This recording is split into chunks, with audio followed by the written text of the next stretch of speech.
नमस्कार विद्यार्थी मित्रांनो, द युनिक अकॅडमी मध्ये आपलं स्वागत आहे। आजचा जो आपला चर्चेचा विषय आहे तो म्हणजे राज्यपालांच्या अधिकाराबाबत सर्वोच्च न्यायालयाचा महत्त्वपूर्ण निर्णय। आता हा विषय खूप न्यूज मध्ये आहे। का न्यूज मध्ये आहे? सर्वप्रथम आधी हा विषय आपण जोडूया जीएस पेपर क्रमांक 2 शी, भारतीय राज्यघटना आणि घटनात्मक प्रक्रिया। त्यानंतर आता न्यूज मध्ये काय हा विषय बघूया। कारण तमिळनाडू सरकारने त्यांच्याच राज्यपालांविरोधी सर्वोच्च न्यायालयामध्ये याचिका दाखल केलेली होती। तमिळनाडू राज्य सरकारने राज्यपालांविरुद्ध याचिका दाखल केली। राज्यपाल कोण आहे तमिळनाडूचे सध्या? RN रवी। आता का दाखल केलेली होती? कारण तमिळनाडू सरकारने अशी काही भरपूर विधेयके, 10 पेक्षा अधिक विधेयके संमत केलेली होती, मात्र राज्यपालांनी ती विधेयके रोखून धरली होती। आता रोखून धरली होती म्हणजे काय केलेली? राज्यपाल त्याच्यावर अक्षरशः बसून राहिले होते। म्हणजे काय की त्याविषयी निर्णय घेत नव्हते। म्हणजे ते संमत करून आलेलं विधेयक ते पास करत नव्हते, ते संमत करत नव्हते, ते पुन्हा पाठवत पण नव्हते। मग त्यामुळं कॉन्स्टिट्यूशनल डेडलॉक निर्माण झाला होता आणि त्यामुळं विधानसभेनं संमत केलेलं विधेयक कायद्यामध्ये रूपांतरित होत नव्हतं, कारण राज्यपाल त्याच्याविषयी निर्णय घेत नव्हते। आता राज्यपालांनी काय करणं अपेक्षित आहे? एक तर राज्यपालांनी त्याच्याविषयी विधेयक संमत आल्यानंतर ते संमत करणं, हा मुद्दा क्रमांक 1, किंवा ते विधेयक परत पाठवून देणं, हा मुद्दा क्रमांक 2, किंवा ते विधेयक राष्ट्रपतीच्या संमतीसाठी राखून ठेवणं किंवा ते त्यांना तिकडं पाठवणं। अशा 3 प्रकारामध्ये राज्यपालांचे अधिकार आहेत। मात्र यातलं काहीही न करता, कोणताही निर्णय न घेता ते एक प्रकारे पॉकेट वेटो वापरत होते। काय वापरत होते? पॉकेट वेटो वापरत होते। म्हणजे त्याच्यावर कोणतीही कार्यवाही ते करत नव्हते। आणि मग अशा प्रकारे तमिळनाडूच्या विधानसभेनं संमत केलेली विधेयके, त्याबाबत कोणताही न निर्णय घेता आपण पॉकेट वेटो प्रमाणे ते वापरत होते, तो अधिकार, त्याच्यावरच तामिळनाडूच्या राज्य सरकारनं आक्षेप घेतला आणि मग तामिळनाडू राज्य सरकार गेलं सर्वोच्च न्यायालयामध्ये। आणि म्हणूनच आपण त्याला काय म्हणलं की सर्वोच्च न्यायालयाने आता जो निकाल दिलाय तो ऐतिहासिक निर्णय दिलेला आहे आणि राज्यपालांच्या अधिकारांबाबत त्यांनी स्पष्टता आणलेली आहे। किंवा आपण असं म्हणू शकतो की राज्यपालांचे जे अधिकार होते त्यामध्ये काही अस्पष्टता होती किंवा त्यामध्ये काहीतरी घटनात्मक शांतता होती। म्हणजे त्याला आपण काय म्हणूया की कॉन्स्टिट्यूशनल सायलेन्स होता। म्हणजे घटनेमधील तरतुदीनुसार क्लिअर कट इंटरप्रिटेशन त्यातनं निघत नव्हतं आणि म्हणूनच ती क्लॅरिटी आणि ती घटनात्मक शांतता दूर करण्याचा प्रयत्न सर्वोच्च न्यायालयाने आपल्या निर्णयाच्या माध्यमातून दिलेला आहे। आता सर्वोच्च न्यायालयाने हा जो निर्णय दिलेला आहे त्याला आपण अजून एका कन्सेप्टची जोडू शकतो, अजून एका संकल्पनेशी जोडू शकतो। ती संकल्पना म्हणजे न्यायालयीन सक्रियता, ज्याला आपण म्हणू शकतो ज्युडिशियल ऍक्टिव्हिजम।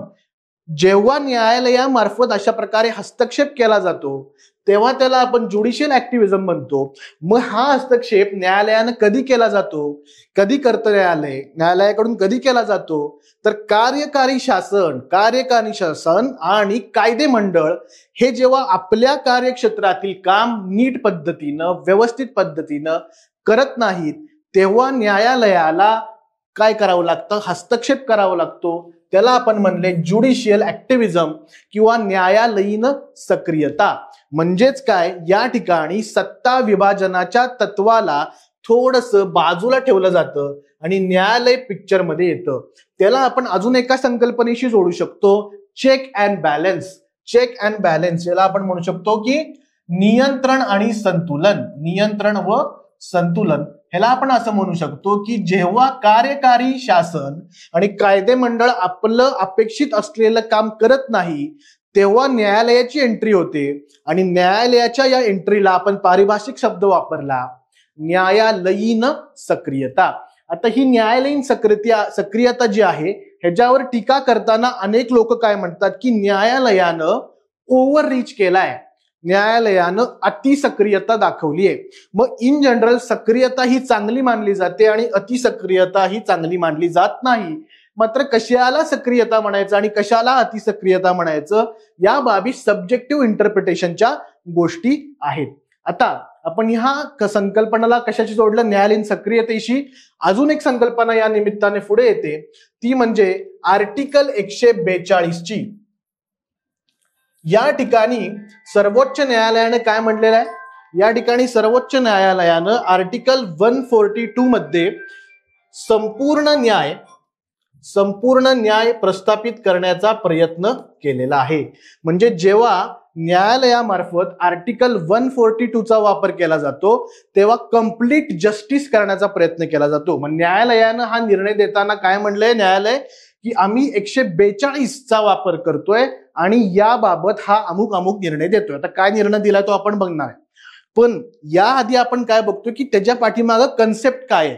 काय कन्सेप्ट आहे, जी घटनात्मक शांतता होती, कॉन्स्टिट्यूशनल सायलेन्स होता, तो दूर करण्याचा प्रयत्न केला. आर्टिकल 142 चा वापर केला सर्वोच्च न्यायालयानं. म्हणजे न्याय प्रस्थापित करण्यासाठी सर्वोच्च न्यायालयानं दिलेले आदेश हे आर्टिकल 142 मध्ये येतात. दुसरं तुम्हाला मी न्यायालयीन सक्रियता ही तिसरी कन्सेप्ट या ठिकाणी सांगितली ज्युडिशियल ऍक्टिव्हिजमची. जेव्हा कार्यकारी मंडळ आणि कायदे मंडळ आपलं काम करत नाही तेव्हा न्यायमंडळाला पिक्चरमध्ये यावं लागतं. त्याला तुम्हाला मी सत्ता विभाजनाच्या सिद्धांताशी जोडून सांगितलं. त्याला तुम्हाला मी नियंत्रण आणि संतुलन, चेक आणि बॅलन्स या तत्वाशी जोडून सांगितलं. आणि अजून एक कन्सेप्ट आपण यामध्ये बघितली की पॉकेट वेटो, की राज्यपालांकडनं काहीच केलं जात नाही, की नुसतं त्या विधेयकावर साधारण बसून राहिलं जातं, त्याच्याबाबत कोणताही निर्णय घेतला जात नाही. मग याबाबतच सर्वोच्च न्यायालयानं आक्षेप घेतलेला आहे. बरं, अजून एक मुद्दा सांगायचा राहिला. सर्वोच्च न्यायालयानं निर्णय काय दिला तो आपण बघायचा आहे. सर्वोच्च न्यायालयाचं म्हणणं काय आहे की तामिळनाडू विधानसभेनं विधेयकं पारित केली. म्हणजे काय की निवडून दिलेल्या प्रतिनिधींनी विधेयकं पारित केलीत. म्हणजे जनतेची इच्छा आहे. मग जनतेची इच्छा अशा प्रकारे असताना जनतेच्या इच्छेबाबत तुम्ही कोणताही निर्णय न घेता केवळ त्याच्यावर बसून राहता, तुम्ही त्याच्यावर पॉकेट वेटो वापरता, मग त्या बाबीवर देखील सर्वोच्च न्यायालयानं आक्षेप घेतलेला आहे. म्हणजे या ठिकाणी अजून एक संकल्पना आली, जनता सार्वभौम. जनता सार्वभौम आहे. मग जनता सार्वभौम आहे, या सार्वभौम जनतेनं तामिळनाडूच्या विधानसभेमध्ये लोकप्रतिनिधी निवडून पाठवलेत. या लोकप्रतिनिधींनी काहीतरी निर्णय घेतलाय आणि मग त्याच्यावर तुम्ही काहीतरी निर्णय घेतला पाहिजे. मध्ये तुम्हाला 3 ऑप्शन आहेत. एक तर विधेयक परत पाठवा, एक तर विधेयकाला संमती द्या, नाहीतर एक तर विधेयक राष्ट्रपतींसाठी राखून ठेवा. मात्र यापैकी तुम्ही काहीच न करता त्याच्यावर कोणताच निर्णय घेत नाही, हा म्हणजे तुम्ही जनतेचा केलेला अपमान आहे, सार्वभौम जनतेचा केलेला अपमान आहे, अशी टिप्पणी सर्वोच्च न्यायालयाने या ठिकाणी केलेली आहे. आता नक्की निर्णय काय दिलाय बघूया. आता विषय काय आहे तो मला मी सांगितला की काय राज्य विधानसभेने एखादा कायदा पारित केल्यानंतर राज्यपालांना नेमके कोणते अधिकार आहेत यासंबंधी सर्वोच्च न्यायालयानं आता स्पष्ट निकाल दिलाय. आणि केस कुठली आहे, तमिळनाडू या राज्याने तामिळनाडू राज्याच्या राज्यपालांविरोधी, काय नाव त्यांचं, RN रवी यांच्याविरोधी ही याचिका दाखल केलेली होती. चला आता काय म्हणले सर्वोच्च न्यायालयानं बघा, की राज्य विधानसभेने विधेयक संमत केल्यानंतर राज्यपाल जास्तीत जास्त संबंधित विधेयक 1 महिन्यांपर्यंत रोखू शकतात, विथहेल्ड करू शकतात. पहिला मुद्दा. दुसरं, राज्य विधानसभेने विधेयक संमत केल्यानंतर राज्यपाल जास्तीत जास्त 3 महिन्यांच्या आत संबंधित विधेयक परत पाठवू शकतात. बघा, आणि परत पाठवताना त्याबाबतचे कारण राज्यपालांनी सांगणे अपेक्षित आहे. म्हणजे 3 महिने तुम्ही रोखून धरलं, जास्तीत जास्त 3 महिनेपर्यंत रोखून धरायला परवानगी आहे आता, पण ते रोखून धरताना तुम्ही ते का रोखून धरलं याबाबतचं स्पष्टीकरण राज्यपालांनी देणं अपेक्षित आहे. पहिलं म्हणजे 1 महिन्यांपर्यंत तुम्ही विथहेल्ड करू शकता, म्हणजे काहीच निर्णय घेऊ शकत नाही त्याच्यावर, म्हणजे तसा तो अधिकार आहे असं सर्वोच्च न्यायालयाने म्हटले. दुसरं, 3 महिन्यांपर्यंत तुम्ही जर हे थांबवलं आणि नंतर परत पाठवलं तर परत पाठवताना तुम्ही त्याचं कारण सांगितलं पाहिजे. परत, राज्य विधानसभेने विधेयक संमत केल्यानंतर राज्यपाल 3 महिन्यांच्या आत संबंधित विधेयक परत संमत केल्यानंतर नाही, पहिल्यांदाच जर राज्य विधानसभेनं विधेयक संमत केलं राज्य विधानसभेनं तर आणि राज्यपालांकडे आलं तर राज्यपाल काय करू शकतात, 3 महिन्यांच्या आत संबंधित विधेयक राष्ट्रपतींच्या संमतीसाठी पाठवू शकतात. पहिलं 1 महिन्यासाठी विधेयक करू शकतात, दुसरं 3 महिन्यांपर्यंत जास्तीत जास्त ते काय करू शकतात, 3 महिन्यांपर्यंत काय करू शकतात, परत पाठवू शकतात. आणि परत पाठवताना त्याबाबतचं कारण सांगायचं आहे. आणि तिसरं काय म्हणलंय की 3 महिन्यांच्या आत ते राष्ट्रपतींकडे पाठवू शकतात. अशी काही विधेयकं असतात की जे केंद्राचे कायदे आणि राज्यांचे कायदे यामध्ये काय करतात, कॉन्फ्लिक्ट करतात. मग अशा वेळी राज्यपालांना वाटलं की राष्ट्रपतींना आपण पाठवलं पाहिजे, पण ते 3 महिन्यांच्या आतच ते पाठवलं पाहिजे. हे जास्तीत जास्त 3 महिनेच ते त्या ठिकाणी थांबू शकतात आणि त्याच्या आधी ते त्या ठिकाणी त्यांना पाठवून द्यायचं आहे. बघा, राज्य विधानसभेने विधेयक संमत केल्यानंतर राज्यपाल 3 महिन्यांच्या आत संबंधित विधेयक राष्ट्रपतींच्या संमतीसाठी पाठवून देऊ शकतात. तिसरा या ठिकाणी क्रायटेरिया सर्वोच्च न्यायालयाने सांगितलंय. पुढं, राज्य विधानसभेने राज्यपालांनी पाठवलेले विधेयक राज्यपालांनी पाठवलेले विधेयक पुन्हा संमत करून पाठवले म्हणजे काय, याचा अर्थ राज्यपालांनी परत पाठवले ते विधेयक आणि राज्य विधानसभेने ते पुन्हा संमत केलं तर मात्र 1 महिन्याच्या आत राज्यपालांनी त्या विधेयकाला मंजुरी दिली पाहिजे. म्हणजे पहिल्यांदा विधानसभा संमत करेल, राज्यपालांकडे येईल, राज्यपाल ते परत पाठवतील, समजा ही केस आहे. राज्यपालांनी परत पाठवलेलं पुन्हा जर मंजूर करून आलं तर मात्र राज्यपालांना 1 महिन्याच्या आत ती काय करायची, मंजुरी द्यायची आहे. म्हणजेच थोडक्यात काय, सर्वोच्च न्यायालयाने राज्यपालांना पॉकेट वेटो नाही हा स्पष्टपणे या ह्याच्यामध्ये निर्णय दिलेला या केसमध्ये. म्हणजे तुम्ही केवळ त्यावर बसून राहावा, त्याच्यावर कोणताही निर्णय घेऊ नका, अशा प्रकारचा तुम्हाला अधिकार नाही, पॉकेट वेटो नाही. हे या आपण काय म्हणू की निर्णयाचं महत्व आहे.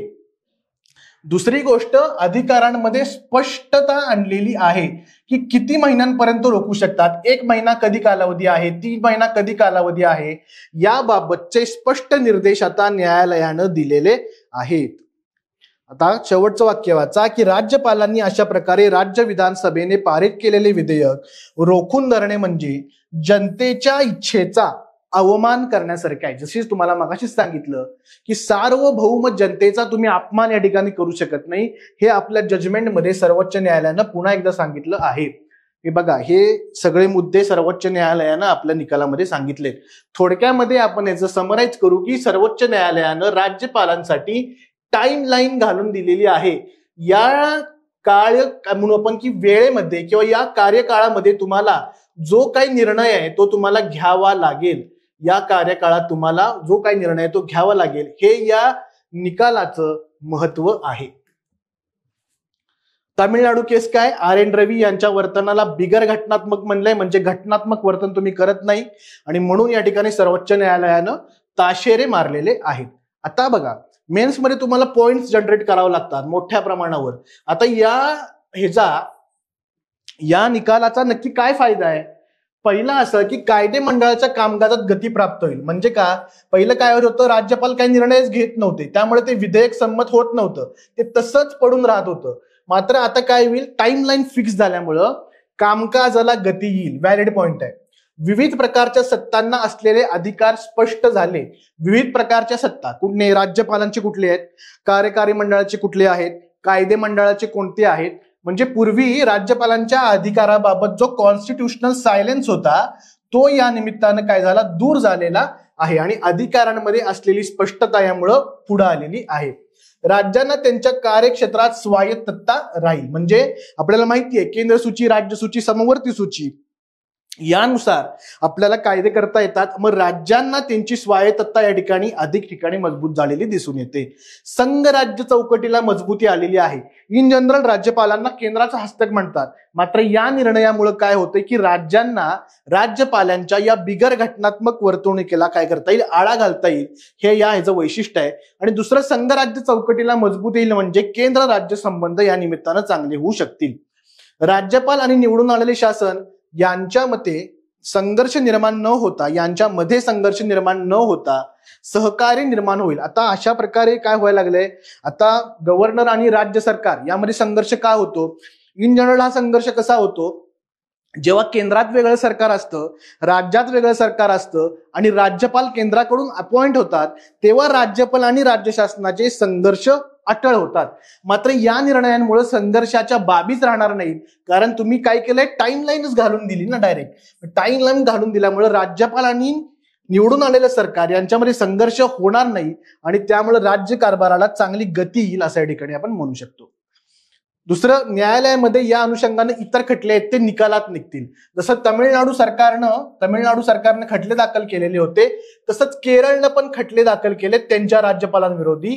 आणि सेम केस या ठिकाणी आहे की बाबा केरळच्या राज्यपालांनी पण अशी विधेयकं रोखून धरलीत. मग हे असे खटले देखील काय करतील, निकाले निघतील आणि न्यायालयावरचा ताण जो आहे, तो या ठिकाणी कमी होईल आणि खटल्यांचं प्रमाण देखील कमी होईल. मगाशी मी तुम्हाला 142 विषयी बोललो. आता या अनुषंगानं काय आहे तर तामिळनाडूची 10 विधेयके आहेत, ती 10 विधेयके पारित झालेली आहेत असं समजलं जाईल असं सर्वोच्च न्यायालयानं म्हटले. आणि ते कुठल्या अधिकारामध्ये, 142 काय आहे, संपूर्ण न्याय प्रस्थापित करण्यासाठी सर्वोच्च न्यायालयाने दिलेला आदेश आहे. चला ठीक आहे, बघा विषय समजतोय का. राज्यपालांच्या निर्णयासाठी एक टाइम फ्रेम या ठिकाणी घालून दिलेली आहे. हाच हा निकालाचा काय म्हणू पण मर्म या निकालाचं. या निमित्तानं विषय कुठले पुढे आले, कन्सेप्ट कॉन्स्टिट्यूशनल सायलेन्स दूर झाला, न्यायालयीन सक्रियता संकल्पना पुढे आली. त्यानंतर आर्टिकल 142 विषयी आपण बोललो, जनतेची सार्वभौम इच्छा काय त्याविषयी बोललो, राज्यपालांना पॉकेट वेटो देता येणार नाही त्याविषयी बोललो, त्याचे पॉझिटिव्ह परिणाम बघितले. आता मला तुम्ही सांगा, निगेटिव्ह परिणाम पण त्याचे काहीतरी असू शकतात. काय असू शकतात, मी तुम्हाला म्हटलं तुम्हाला पॉईंट जनरेट करता आले पाहिजेत. आता इथं तुम्ही सगळं पॉझिटिव्ह बोलला, पण निगेटिव्ह ह्याचे परिणाम काय आहेत. निगेटिव्ह परिणाम पण यामध्ये काय म्हणू शकतो, निगेटिव्ह की बाबा न्यायालयीन सक्रियता वाढली. निगेटिव्ह परिणाम काय म्हणू शकतो, न्यायालयीन अतिसक्रियता झाली असं पण काही अभ्यासक म्हणू शकतात. आता या ठिकाणी दुसरी गोष्ट की कायदे मंडळाचे आणि कार्यकारी मंडळामध्ये आपण बघितलं की कार्यकारी शाखेचे अधिकार कमी केले गेले न्यायालयाकडून, त्याच्यावर टीका होऊ शकते. सत्ता संतुलन बिघडलं असं काही जण म्हणू शकतील. हे पर्स्पेक्टिव्ह आहे. सत्ता संतुलन बिघडलं, सत्ता विभाजनाच्या तत्वाला हानी पोहोचवली असं काही जण म्हणतील. सत्ता विभाजनाच्या तत्वाला हानी पोहोचली असं काही जण म्हणतील. मग या पद्धतीनं प्रत्येक विषयाचे अधिक काय म्हणू शकतो, पॉझिटिव्ह निगेटिव्ह हे कंगोरे असतात. आणि तुम्हाला या मुख्य परीक्षेमध्ये अशा प्रकारे तुम्ही विचार करायला सुरुवात केली पाहिजे. एखादी घटना, आता ह्या सगळे प्रिलिम्सला गोष्टी तुम्हाला काय लागतील, आर्टिकल लागतील 200, 201, 142. मात्र जेव्हा तुम्ही मुख्य परीक्षेला जाल तेव्हा तुम्हाला हे पॉइंट्स आहेत ते तुम्हाला जनरेट करावे लागतील. पॉइंट जनरेट केल्यानंतर तुम्हाला त्या उत्तरामध्ये कीवर्ड्स वापरावे लागतील आणि मग त्यानंतर तुम्हाला मग 10 मार्कापैकी 15 मार्कापैकी तुम्हाला मार्क्स पडतील. मग ज्या लोकांकडे हे लिखाणाचं कौशल्य आहे, कीवर्ड वापरण्याचं कौशल्य आहे, अधिक पॉइंट जनरेट करण्याचं कौशल्य आहे, त्या लोकांना मार्क्स अधिक मिळतील. मग हे तुम्हाला हळूहळू शिकावं लागेल. याविषयीची अधिक माहिती आपण बुलेटिनच्या अंकामध्ये कव्हर केली आहे. अधिक माहितीसाठी बुलेटिन वाचा. धन्यवाद.